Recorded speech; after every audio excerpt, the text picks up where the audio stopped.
Halo guys, balik lagi bersama Admin di sini. Jadi apa yang kita lakukan di perpustakaan klan? Victin bertanya, itu yang harus kamu lakukan dengan susah payah sebelum pergi ke master. Apa kamu tidak ingat apa yang aku katakan? Jawab Dim sambil mengamati rak buku, mencari sesuatu yang khusus. Dark Magus adalah salah satu yang bukan dari dunia kita, artinya mereka memiliki pengetahuan yang ekstrim. Mungkin item dan lebih banyak lagi yang tidak kita miliki di sini.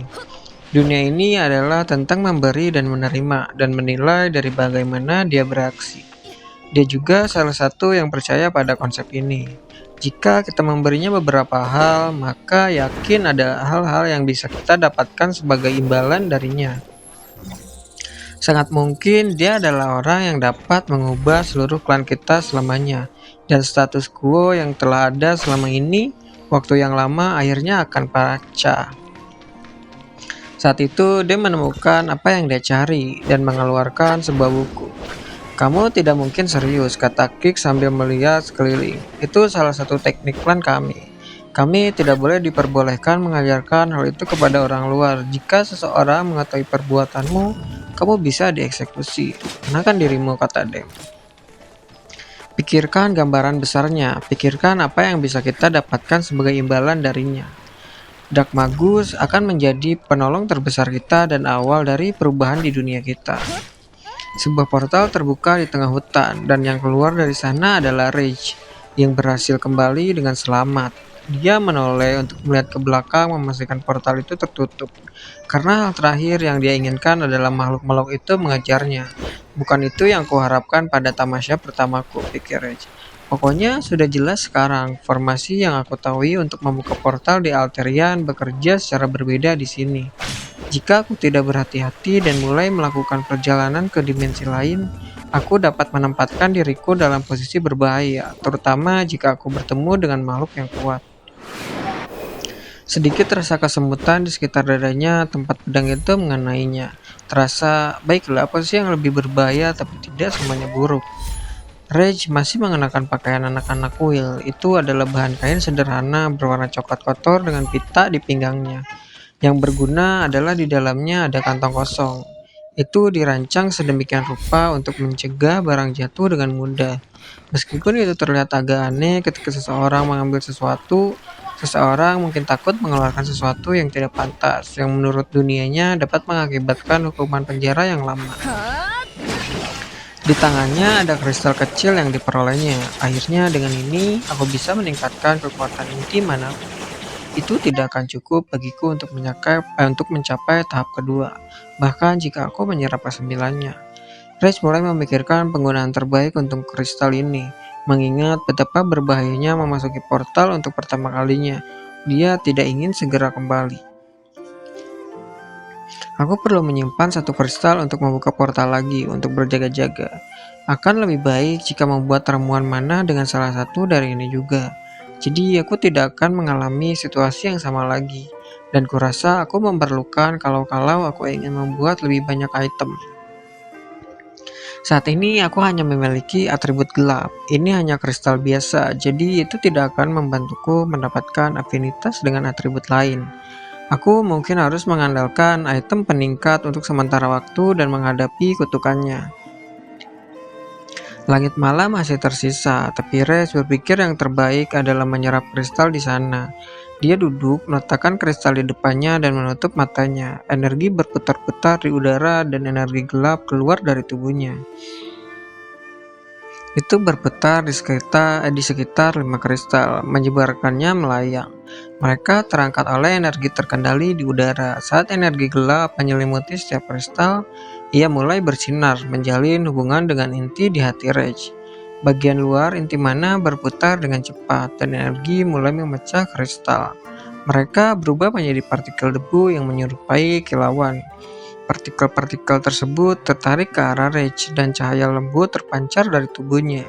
Dia bisa merasakan mana yang meningkat seiring dengan penyerapan setiap kristalnya, memperkuat intinya dan memungkinkan dia memanfaatkan lebih banyak energi dunia. Rasanya seolah-olah dia telah dilarang bernafas sebelumnya, tetapi sekarang dia bisa menarik dan mengeluarkan napas yang jauh lebih besar. Cahaya di sekitar tubuhnya memudar, dan saat membuka matanya, kelima kristal itu menghilang. Empat sisanya disimpan dengan aman di sakunya untuk digunakan di masa depan. Sudah kuduga tidak cukup bagiku untuk menjadi penyihir bintang 2, tapi sekarang aku punya cukup mana untuk mengeluarkan sekitar 7 Dark Pulse. Anjing-anjing buas itu tidak akan punya peluang lagi. Akhirnya Rex kembali ke kuil dan ke kamarnya. Geseran pintunya seakan membangunkan adiknya yang mengocok matanya. Dengan isyarat, Rex memberi isyarat padanya untuk kembali tidur, karena masih ada satu tugas lagi yang harus dilakukan.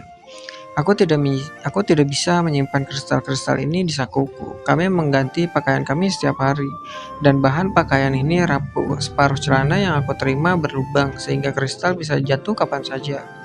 Seolah-olah diberi isyarat, sebuah kristal membuat lubang di sakunya, meluncur ke bawah kakinya dan jatuh ke lantai, membangunkan adiknya lagi. Sekarang dia hanya menatap Reg yang sedang membungkuk mengambil kristal itu.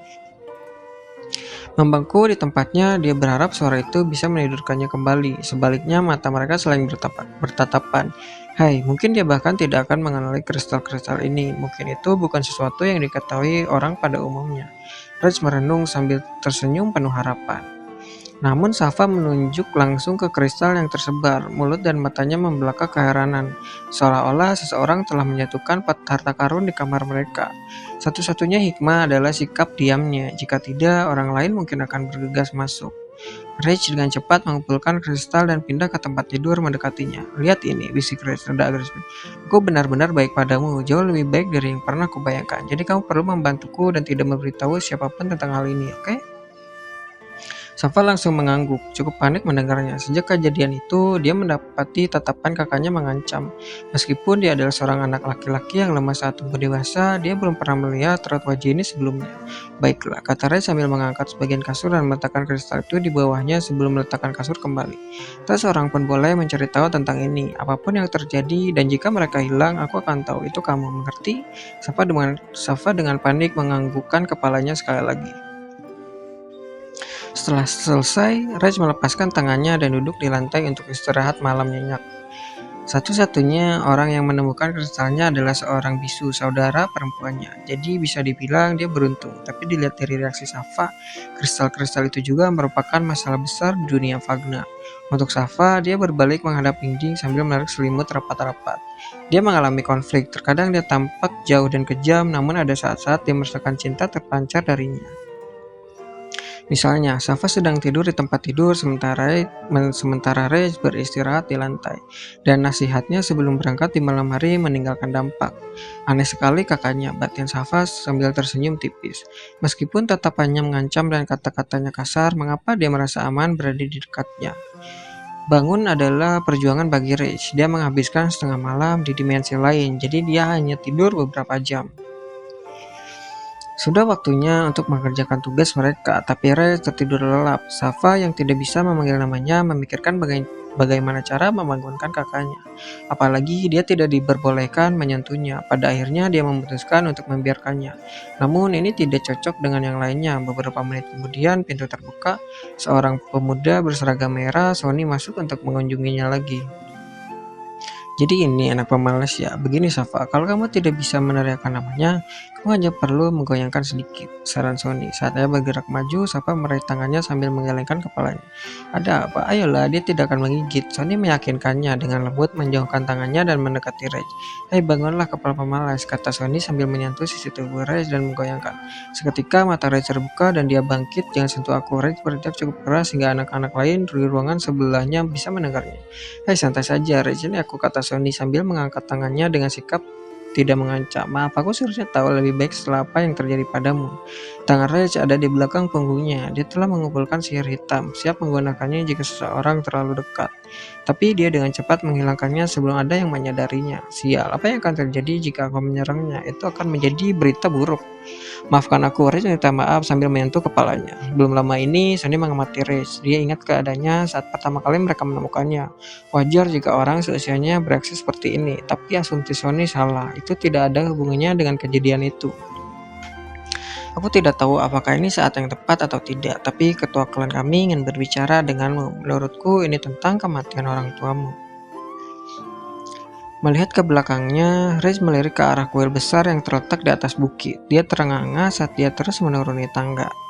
Kenapa? Kenapa mereka membangun kuil di atas bukit? Riz mengeluh keras. Hahaha, Sony tertawa canggung. Dia tahu Riz cukup kesal. Dia telah mengeluh hampir sepanjang perjalanan. Maafkan aku akan membawa kereta jika memungkinkan, tapi medannya sangat curam.